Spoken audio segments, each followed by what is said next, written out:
Hi guys, in this video I'll show you how to integrate Calendly with Framer. Now first of all go to the website of Framer and on the left side just go to this section called insert and just search here embed, and once you search embed so you will see all these options, so just choose the last one which is embed, and once you click on it so you will see a section like this one, embed, and once it is done you just need to go to the Calendly website. As you can see, like this is the website, and just go to the meeting. Let's say like this is the meeting link that I want to add into my website, so just click on these three dots or three lines, and the fourth option, which is an option like add to website.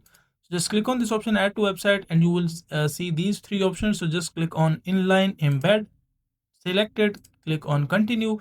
So you will see like this one, so you can just change button and link color. That is your choice if you want to change it, so it will be changed.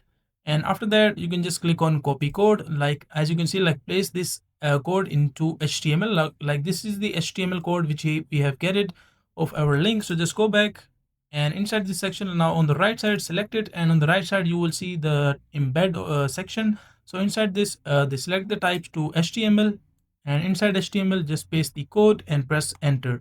And once you press enter, so you will see like your Calendly have been linked inside the embedded option. Now you can just add it. It is loading. As you can see, like this has been added or embedded and connected inside the framework. So that is a simple and easy process of how you can do it. Now make sure to like the video and subscribe to the channel if you find this video useful.